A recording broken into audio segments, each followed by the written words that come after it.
coaching. Coaching. Well, hi everybody, and welcome to the Kuno podcast. We've got Alice with us today. How are you doing, Alice?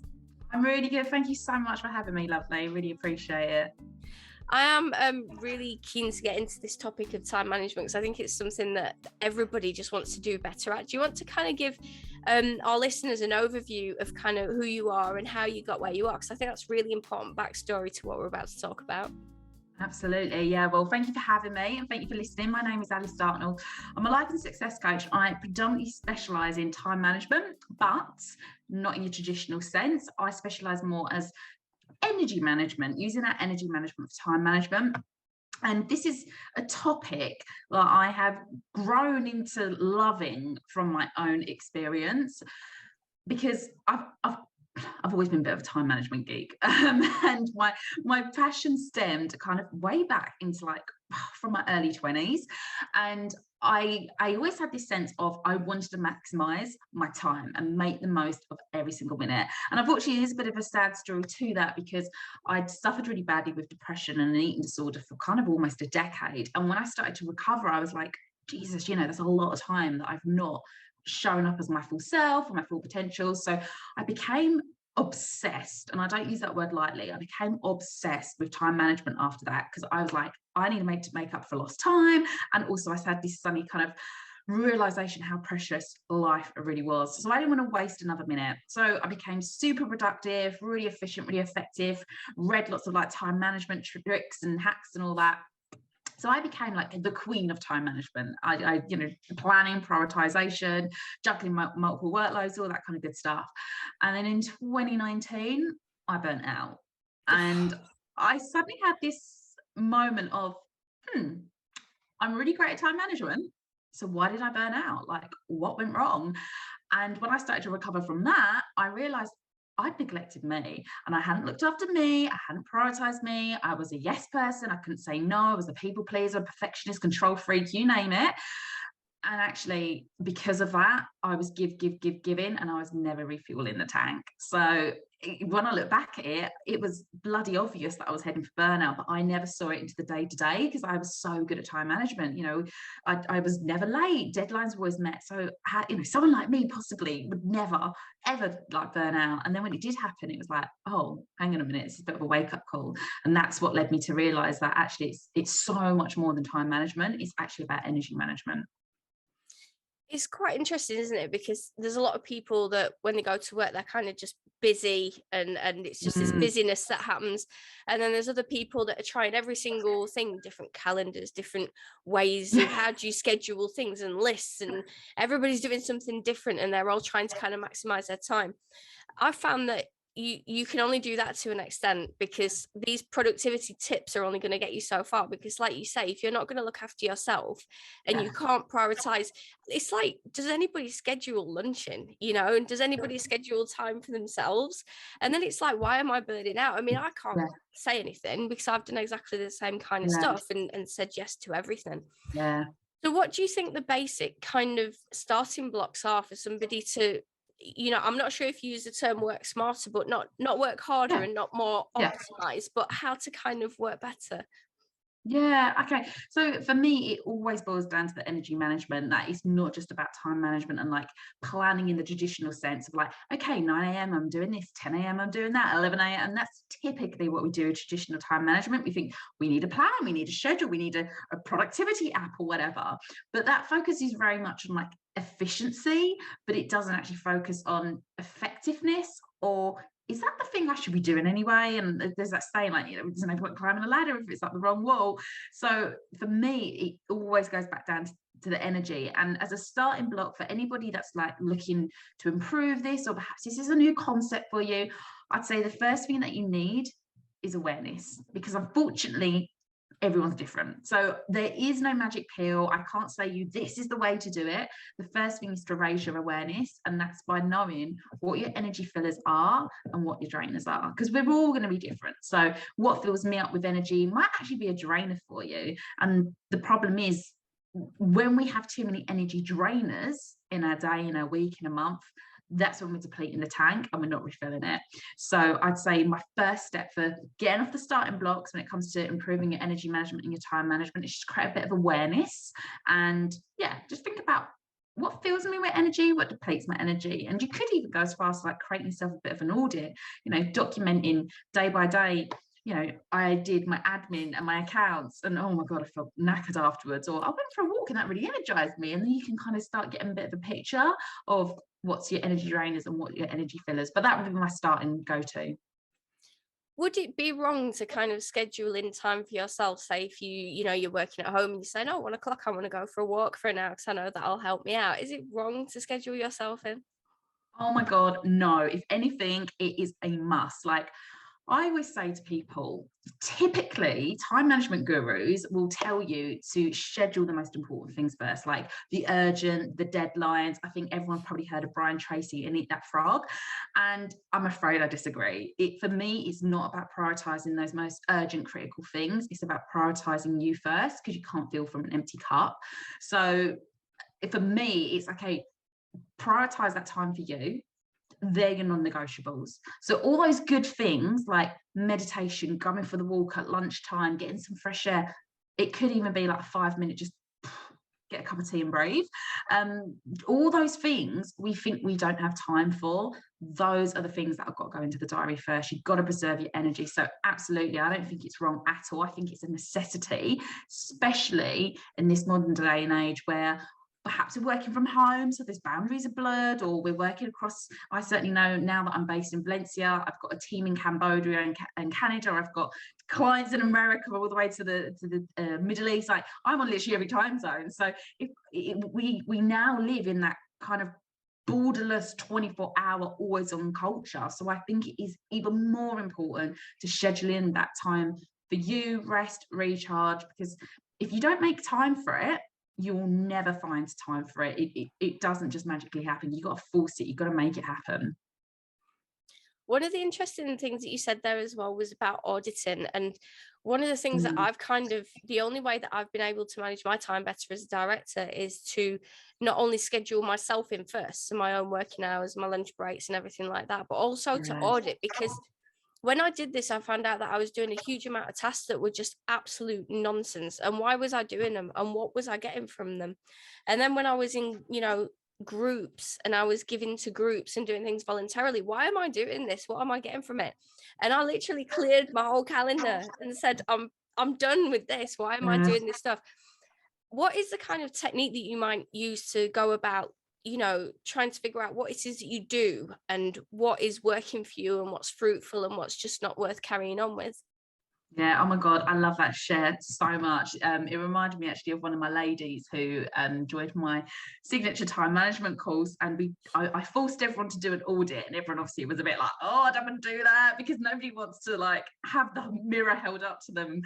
And one of the ladies sheepishly came back the next week. She was like, I realised I spent 8 hours on my phone and scrolling social media at the weekend. And for her, that was like just an absolute jaw dropper. Like, she was like, what the actual? But then that was obviously like horrible for her to like be honest with that. But then once she was, it totally changed everything, because she could then start saying, I do have time for X, Y, and Z if I don't go on my phone for 8 hours at the weekend. So first of all, please, it is scary, but definitely audit yourself.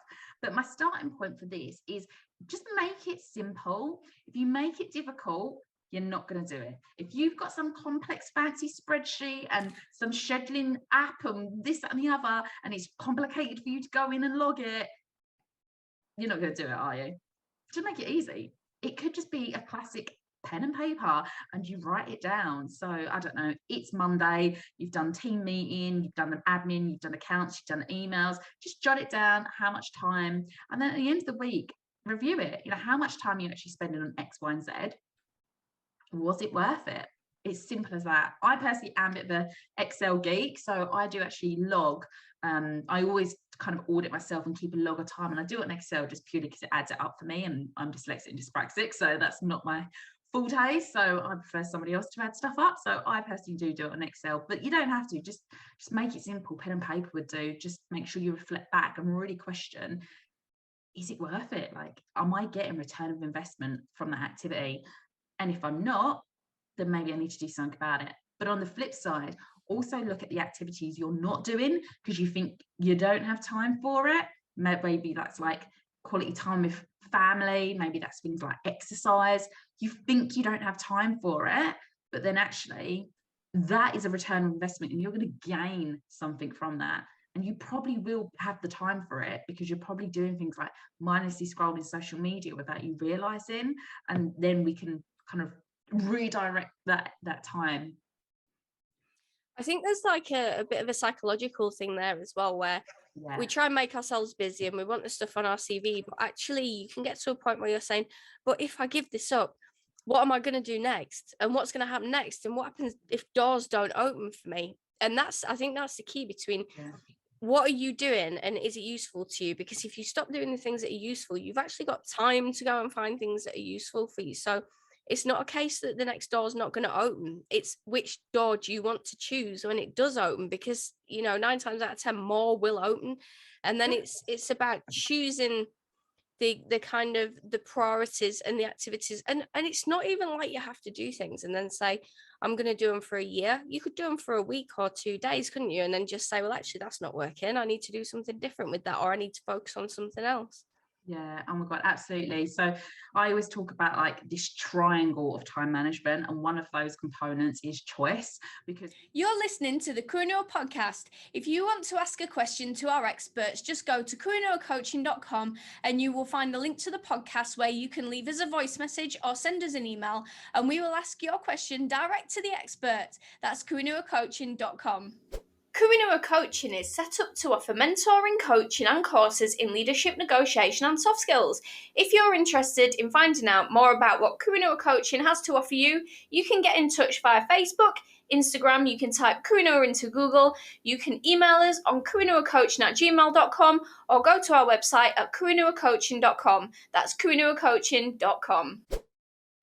because we often have this negative relationship with time that we say, oh, I don't have time for this, or if only I had more time I would do X, Y, and Z. Whereas actually you got 24 hours every day, use it in the best possible way. And it does come down to exactly what you just said, choice. Do I do it? Let's just give it a go for a couple of days, a week, or whatever. Or what am I choosing to do? And sometimes that can be the hardest part, like the psychological mindset, the relationship with time. Sometimes that's the hardest thing to assess, not the bloody planners and productivity apps. Like, that's the hardest thing. It does take a bit of a shift for you to go, do you know what? I'm owning this. I'm choosing to do X, Y, and Z. If it doesn't work out, I'll redirect it. Or we just feel our time because it makes us feel valued or loved or worthy or whatever. So then we become that person that says yes to everything. So yeah, absolutely. There's definitely some psychological elements to time, but for me, 100% boils down to choice. What do you think to these people that are all over YouTube at the minute saying I can work half an hour a day and make £20,000 a month? Because I'm not sure what Great. they're doing. I definitely come from the camp of work, and you just mentioned it, work smart, not hard. I grew up with that kind of culture of hustle, grind, you've got to work hard, you've got to work long hours. And then we kind of then get into that, again, a relationship mindset kind of thing of, in order to be successful, whatever version of success looks like for you, in order to be successful, I need to put in a lot of time. And then obviously we've got things like the outliers rule of 10,000 hours to become an expert. There's a balance against that, and then taking it to the extreme of I do sweet FA, and yeah, I still get all these results. And whether that's learning a language, becoming an expert in a sport, or excelling in your career or business or whatever, I do think there is a bit of, there's something going on there, and I'm not saying they're not being truthful, but if you're spending £100,000 a month on algorithms and ads and SEO to make that money, to work only half an hour a day, is it worth it? And also, what do you class as work? Because you could be doing a lot of back end behind the scenes stuff and not classing it as work. So I would be a bit dubious about people claiming those things. there is a level that you can optimize to, and then there's a level that you have to actually do something to have a business. Yes. So I think there's a nice little balance somewhere in the middle where, you know, you're part of your week, your work's part of your week, and you manage to achieve things, and then you've Yeah. got a business. But I think Yeah. that, you know, half an hour a week is potentially, I'm not sure how you're Yeah. managing that one. Yeah. And also, like, what it goes, there's a wider question there as well of like spending your time on things you love. Like, I definitely have to question myself, like, what is work and what's not, because I love what I do. Like, I love writing content, I love coaching, I love doing things like this, like speaking to you, doing this podcast. This kind of thing fills me up. So is it work? Is it not? You know, that's a topic for another day maybe. But if it goes back, I think, to a fundamental question of enjoying what you're doing, whether that's work, play, whatever. The more you enjoy something, the more in flow, the more energized you're going to be. And this is why, for me, again, it's about energy management, not time management. I don't clock the hours that I work. I do it to my energy and what fills me up and what doesn't. And the coaching fills me up. I could do that for hours. Admin accounts, back end business stuff, not so much. You know, I try and delegate that out as much as possible and outsource to my team. So Yeah, it's not about the hours of it. It's too. just, it ain't for me. It's not an energizer. Like, let's get rid of it. So yeah, if you're only working half an hour a day, week, whatever, I mean, good for you, but maybe you should choose something that you love doing. Yeah, I think that's the thing, isn't it? Like, these podcasts, I'm not doing this for work. I'm doing it because I enjoy, you know, Yeah. the kind of, because you don't have radio programs anymore. So I kind of do the podcasts. Yeah. It's nice to kind of get to know people and see what everyone's doing. And then you learn a lot of handy tips and tricks on things like, you know, how to do time management. And I completely agree with that. You know, the energy thing, when I finish doing this, I feel like I've got a Yeah. lot of energy. But if I'm doing Yeah. like accounts, I've got no, like, I'm going to sleep after that. I'm not Yeah. even, you know, it's so boring. So it's like, it's that one where you have to kind of balance off the tasks that are not that fun with the ones that are, and then that kind of helps your energy levels throughout the day. Oh my God, amen to that. Yeah, I'm completely about kind of, you know, if you're doing all this work and then you're tired, take a break. Because I Yes. tell you what, it's not nice to end up with stomach ulcers and burnout, because I think there's quite a lot of us been there, and it's easy just to fill your day up and just keep Yes. going. It's not sustainable, and then you end up Yeah. completely crashing out. Yeah. And I think that's so important. And this is again why I advocate energy management over time management, because energy management is about sustainability. It's about, okay, I want to start a business and grow it, but I want to do it in a sustainable way, or I want to incorporate this into my lifestyle, let's say the gym, for example. And then people go wrong because they're like, right, that's it, I'm on a health kick, I'm gonna go to the gym every day for an hour a day. Is that sustainable? I mean, if it is, great, but it probably isn't. And then you wonder why you kind of lose wind after like a week or so. And it's like, yeah, because you're thinking about time, not about your energy. And energy is that, like you say, that sustainability of taking breaks. You know, it's more like an endurance race rather than a sprint, right? Mm. And the results come along with time as well. Once you've kind of Yeah. got this sustainable pattern going, you can kind of work with yourself, because listening to yourself and understanding what yourself needs to be able to kind of build businesses and do this work is just as important, because your body and your mind are going to tell you what they need Yeah. and how you need to use them. And if you can Mm. continue with that pattern, then you're going to see good results, because you're going to be working in harmony with yourself, but also Yeah. creating the results from having a streamlined kind of work week where you're doing the things that are productive, that you enjoy, and there's nothing in there that's absolute nonsense that you don't want to be doing, and it's not productive. So Yeah. when you end up only working 4 hours a day and you're saying, well, actually, what am I doing? Maybe you've got it down to the 4 hours a day that are actually really productive 4 hours, instead of just Yeah. 8 hours of just being busy. Oh my God, yeah. And I think I come from a corporate background, and I definitely worked with people that were being busy for busy's sake. And because we get into that culture of long hours equals success and worthy and titles and promotions. And actually, if you can do the same work and the same quality, but in less time, should we not be promoting that and advocating that? That's the whole thing, isn't it, with the time management, where you're hired to do 8 hours a day, and what you do in that 8 hours a day, you could, you know, go to the gym or just sit there and have a nap. It's like, it's not like at the end of the day you're saying, oh, well, I've achieved this and I've achieved that, and you're achieving it for somebody else as well, so it's even kind of less Yeah. personal. And then if you've worked 40 hours a week, what did you do in those 40 hours a week? Because you've been contracted to be there physically, whereas actually you might have finished that work in 16 hours. Yeah, absolutely. I totally agree with that. Yeah, it's and this is I think the danger of looking at time management from a clock perspective. Yeah. No, I think so. I think there's in fact, actually, maybe that's where that even comes from, you know, the fact that everybody's kind of, a lot of people are employed to be there for a certain set amount of time. And then Yeah. it's like, well, actually, I should be filling that in the calendar because I'm used to seeing the calendar. I should be filling that up with things. And if it's not full up, then what am I doing? So I yeah. I see. I'm so out of that mindset now because I can't work like that. Like my deadlines are my deadlines. I can't doing 8 hours a day is not going to happen for me anymore because I can't. The level I'd have to work for 8 hours a day, I wouldn't be able to do it. And just to be busy just frustrates me.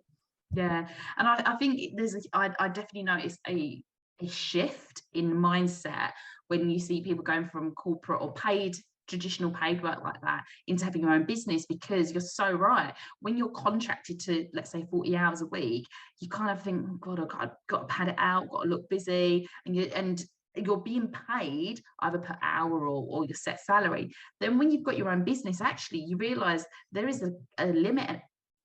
You're almost glass ceiling yourself, because if you're only getting paid per hour, you will never grow your business, or you'll never kind of expand. So actually you then start looking at ways that you can scale, or ways that you can get more efficient. So then it's totally reversed. We're not now like plugging 40 hours a week, we're going, how do I get that down? It's like a total like reversal in attitude. Absolutely. It's like when you're an entrepreneur, you can do like 100 million hours a week, and it's trying to figure out how to actually get that down to accomplish what you want. Whereas when you're doing the 8 hours a day, it can be, just go browse for 4 hours because there's not much else to do. Yeah. And I feel as well that also kind of gives way to this notion that every day and every week is the same, that Monday to Friday, 9 to 5, living for the weekend culture. Because unfortunately, again, life isn't exactly the same week in, week out. And what I found with corporate is, some weeks would be really, really busy. We would be doing renewals, launches, deadlines, events, whatever. So that period, that 2 weeks might be like intense, and you might be required to stay late. But then the next 2 weeks, not so much. But nobody's brave enough to clock off early to be like, well, I actually I worked some extra hours last week, so I'm going to recoup some of my energy out. So then they start like filling it out and padding it out, and then they complain about bad work-life balance and all that kind of stuff. Whereas actually, if we were a bit more free flowing, and that's what you'll find more in your business, is that actually, if you think about it in terms of your energy management, not just the time, I need to do 40 hours a week, but actually I need to achieve X, Y, and Z. And yes, some weeks are going to be more intense than others. That's okay. You can work with that. You can accommodate that with your energy, your sustainability, taking breaks. Maybe you need a longer recovery weekend if you have just had an intense launch or business project or something like that. But yeah, absolutely. I think we completely need to change our culture and our approach to time management in that respect. Well, talking about time management, we're coming to the end of the episode. So would you like to give us a little overview of where we can find you on the internet, but also importantly, tell us about your book? Oh yeah, thank you so much for mentioning that. Yeah, so I've got an ebook which is called How to Work from Home. I actually started, I wrote this in lockdown, so it was March 2020, but just as the whole world went into like this lockdown, working from home. And I'd actually been blessed with working from home for years in my corporate role, so I was really kind of familiar with it. So I thought, you know what, I'm going to write this little mini ebook. So it's got about 50 tips in there to help you work from home while staying productive, healthy, and sane. So you can find that on Amazon Kindle. And on the internet, you can find me at my website, alicedartnell.com. And on socials, I'm on LinkedIn, but I predominantly hang out on Instagram. I'm an Instagram girl, love my visuals. So you can find me there, Alice_Dartnell. And yeah, I would love for people to connect with me. Feel free to let me know that you've listened to this podcast, or perhaps you've taken on a tip, or perhaps you've even got a question. I'd be more than happy to answer. So yeah, feel free to get in touch. And we'll tag all this down below so you can click straight through to all the amazing services that Alice offers. It has been a lovely conversation, Alice. Thanks so much for being on the episode. Oh, well, thank you so much for having me. Yeah, it's been so good to talk to you, and I really appreciate it. It's been great. You've been watching on YouTube or listening on an audio platform to the Kuno podcast. If you like what you're hearing, then don't forget to subscribe so you don't miss any amazing content, and don't forget to leave us a review. Kuno coaching.